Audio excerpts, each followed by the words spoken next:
अगर हमने Indiana Jones से कुछ सीखा है तो वो ये कि पुरातत्व या आर्कोलॉजी काफी डरावनी भी साबित हो सकती है। ये अलग बात है कि आज की आधुनिक आर्कोलॉजी इंडी के किस्सों जैसी रोमांचक नहीं है, लेकिन हम आपके लिए लाए हैं कुछ ऐसी खोजें जिन्हें देखने के बाद आप इन आर्कोलॉजिस्ट की हिम्मत की दाद देंगे। तो चलिए शुरू करते हैं दुनिया की 10 सबसे डरावनी पुरातत्विक खोजें। नंबर 10, मोआ के ममीकृत अवशेष। 1986 में एक आर्कोलॉजिस्ट टीम को न्यूजीलैंड के माउंट ओवन की एक अंधेरी गुफा में एक बड़ा सा पंजा मिला जो किसी डायनासोर के पंजे की तरह लग रहा था। इसकी चमड़ी पपड़ीदार तो थी, मगर ये गॉडजिला का साक्ष्य नहीं था। असल में ये अपलैंड मोआ कही जाने वाली 3000 साल पुरानी एक चिड़िया के शरीर का टुकड़ा था। विलुप्त होने से पहले इस विशालकाय चिड़िया की 10 अलग अलग प्रजातियां पृथ्वी पर विचरण करती थी। ये दुनिया की सबसे बड़ी चिड़िया थी और कुछ की लंबाई तो 10 फीट तक भी हो सकती थी। ज्यादातर मोआ 4.2 फीट ऊंची हुआ करती थी, पर ये साइज भी चिड़िया के लिहाज से काफी बड़ा है। क्या पता भविष्य में मोआ के इस पंजे और दूसरे संरक्षित अवशेषों पर डीएनए टेक्नोलॉजी का इस्तेमाल करके मुर्गी के भ्रूण से मोआ फिर से जिंदा की जा सके। विज्ञान भी क्या क्या कमाल करता है ना। नंबर 9, परिवार पे नरभक्षी हमला। एक पूरे परिवार की हत्या तो वैसे भी दिल दहला देती है, पर किसी परिवार के सभी सदस्यों की हत्या करने के बाद उन्हें खा जाने की खबर को शब्दों में बयान नहीं किया जा सकता। 1994 में शोधकर्ताओं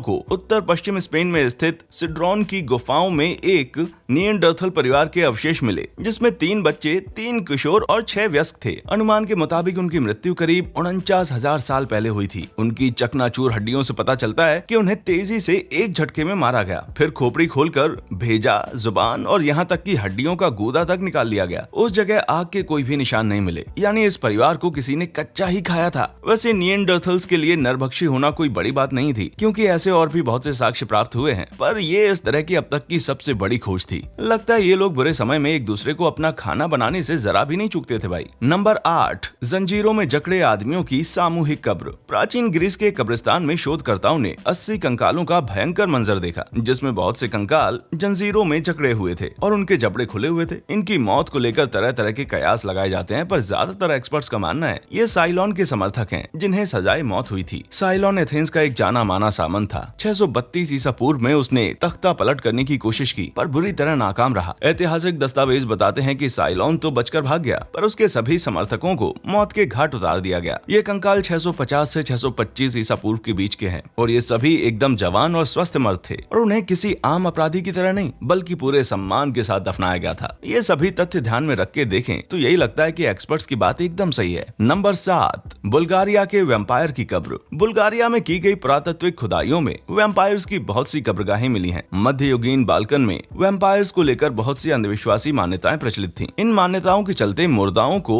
दफनाते वक्त कई उपाय किए जाते थे ताकि वे वैम्पायर बनके फिर से ना जीवित हो उठें। ऐसा ज्यादातर अप्राकृतिक मौत या आत्महत्या से मरने वाले लोगों के साथ किया जाता था। पेरपेरिकॉन में एक 40 वर्षीय आदमी की कब्र मिली। उसके सीने के आर पार एक लोहे की रॉड जमीन में धंसी हुई थी और उसके दोनों पैर कटे हुए थे ताकि वो जिंदा होकर कब्र से बाहर ना निकल सके। ऐसे ही कुछ दूसरे कंकाल भी मिले हैं जिनमें दिल के पास या सोलर प्लेक्सस के पास पसलियों के आर पार धातु जैसी चीजें घुसी हुई थीं। ऐसा ही एक वैम्पायर था, सोजोपोल किले का क्रूर शासक क्रिविक। उसके लाश में सीने के आर पार लोहे की एक रॉड घुसा दी गई थी ताकि वो मरने के बाद शहर के लोगों को परेशान ना करे। नंबर 6, 100 मरे हुए बच्चे। सिर्फ एक ही चीज मरे हुए प्रागैतिहासिक जानवरों या मरे हुए इंसानों से ज्यादा डरावनी हो सकती है, मरे हुए बच्चे। 1998 में आर्कियोलॉजिस्ट को एक सीवर में बच्चों के 100 कंकाल मिले। ये सीवर इजराइल के मेडिटेरियन तट पर स्थित प्राचीन बंदरगाह एशकेलोन के एक रोमन बाथ हाउस के नीचे मिला था। बच्चों की सामूहिक कब्र के बारे में बात करना भी ठीक नहीं लगता, पर बदकिस्मती से ये किसी एक जगह पर मरे हुए बच्चों की सबसे बड़ी खोज थी। हड्डियों की फॉरेंसिक जांच से पता चला कि ये सभी बच्चे पूरी तरह से स्वस्थ थे और वे एक हफ्ते के होने से पहले ही मर गए थे। एक थ्योरी की माने तो ये बच्चे मजदूरों और बाथ हाउस में काम करने वाली वैश्याओं की अनचाही संतानें थीं। हैरानी की बात तो यह है कि रोमन काल में नवजात शिशुओं को पूरी तरह से इंसान नहीं समझा जाता था, तभी इन बेचारे बच्चों को कूड़े करकट की तरफ फेंक दिया गया। आज के जमाने में तो ऐसा सोचना भी पाप है भाई। नंबर 5, मैक्सिको के एलियंस की खोपड़ी। आखिरकार एलियंस की मौजूदगी का सबूत मिल ही गया। ज्यादा खुश मत होइए, मैंने तो ऐसे ही कह दिया था। 1999 में मैक्सिको के छोटे से गांव ओनावस के लोगों को एक नहर की खुदाई करते वक्त हिस्पैनिक काल से भी पहले का एक प्राचीन कब्रिस्तान मिला। उसमें से अजीब सी लंबी लंबी खोपड़ियां निकली। पहली नजर में तो ये कोई भी घबरा कर कह दे कि एलियन की खोपड़ियां हैं, पर सच तो कुछ और ही है। दरअसल मध्य अफ्रीका में एक रिवाज प्रचलित था जिसमें कुछ बच्चों की खोपड़ी को जानबूझकर लंबा कर दिया जाता था। ऐसा करने के लिए बच्चों के सिर पे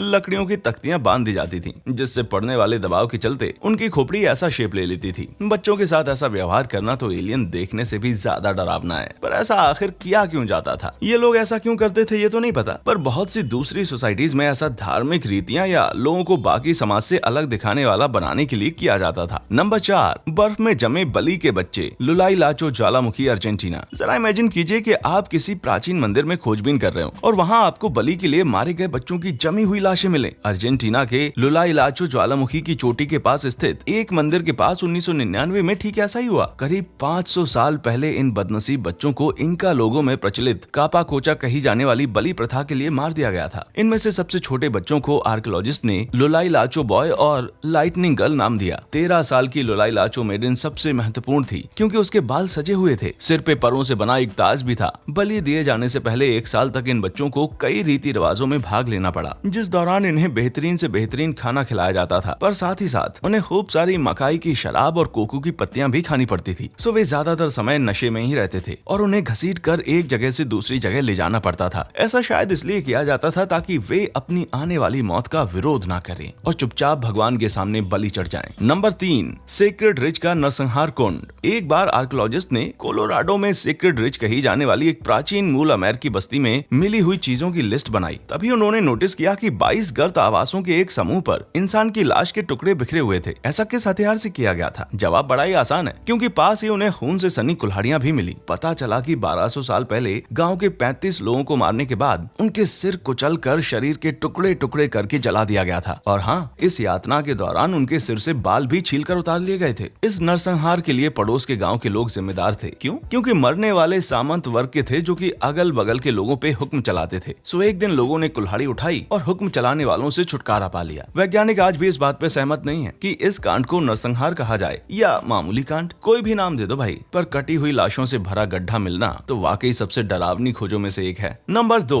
आधुनिक मानव का जीवाश्म। पहले ही चेतावनी देता हूँ कि डॉक्टर सेगाटो के इन आधुनिक मानव के जीवाश्मों को देखकर आपकी चीख निकल सकती है। इटली के डॉक्टर गिरोलामो सेगाटो 1820 के आसपास मिस्र में मम्मी बनाने की प्रक्रिया का अध्ययन कर रहे थे। उन पर मानव शरीर को संरक्षित करने के तरीकों की महारत हासिल करने का जुनून सवार था और उन्होंने खुद भी ऐसी एक प्रक्रिया विकसित की जो कि अब गुम हो चुकी है। उनका तरीका इतना बेहतरीन था कि वे जिस लाश पे काम करते थे वो कुछ समय बाद एकदम पत्थर सी हो जाती थी। पर अफसोस उनके ये वैज्ञानिक प्रयोग बिना लाशों की चोरी के संभव नहीं थे। वे कब्रों के लुटेरों से या अस्पताल के स्टाफ से लाशें खरीदा करते थे, वो भी बिना परिजनों को सूचित किए। फ्लोरेंस में स्थित उनकी कब्र पे ये लिखा हुआ है, बेलूनो का गिरोलामो सेगाटो सड़ी गली हालत में यहाँ पड़ा हुआ है। अगर इसकी कला भी इसके साथ ना मरती तो ये हमेशा के लिए पत्थर में तब्दील हो चुका होता। अब ये हुआ ना, जैसी करनी वैसी भरनी का एकदम सटीक उदाहरण। नंबर 1, चीखती हुई मम्मी। जी हाँ, हम ऑलरेडी आपको इतनी भयानक चीजें दिखा चुके हैं कि रात को डरावने सपने आए, पर पेश है हमारे हिसाब से अब तक की सबसे डरावनी पुरातत्विक खोज। मिस्र की मम्मीज को खोलने पर उनका जोर से चीखता हुआ खुला हुआ सा मुंह दिखाई दिया। शुक्र है इनकी इस हालत के पीछे की वजह उतनी भयंकर नहीं जितनी पहली नजर में लगती है। बात यह है कि मम्मी को पट्टियों में लपेटने के बाद जबड़ों के पास बांधने के लिए कोई ढंग की जगह नहीं मिलती थी, जिसकी वजह से लाश सड़ने पर जबड़ा खुला रह जाता था। इन चीखती हुई मम्मीज में से एक है अननोन मैन ई, जो 1881 में एक गुमनाम सार्कोफेगस या पत्थर के ताबूत में मिला था। ताबूत पे कोई नाम ना होने की वजह से उसकी आत्मा हमेशा भटकती रहेगी और स्वर्ग नहीं पहुंच पाएगी। वैसे इस आदमी की पहचान को लेकर दावा किया जाता है कि ये राजकुमार पेंटावेयर है, जिसे अपने पिता फिरौन के खिलाफ षड्यंत्र रचने के आरोप में अपमानित किया गया था। उसकी लाश के सीटी स्कैन करने पर उसमें मिस्र के राजघराने की कई निशानियां मिली। भले ही मिस्र वाले मरने वालों को बड़े सम्मान से दफनाते हों, पर लगता है कि आने वाली पीढ़ियों को डराने के लिए उनके मुंह इतने भयानक तरीके से खुले छोड़ दिए जाते थे। क्या आप भी किसी ऐसी डरावनी चीज के बारे में जानते हैं? नीचे कमेंट्स में हमें जरूर बताएं। और वीडियोस पसंद आया हो तो हमारा चैनल वाव फैक्ट्स जरूर सब्सक्राइब करें। आगे हम ऐसी और भी बहुत सारी वीडियोस लाएंगे। देखने के लिए शुक्रिया।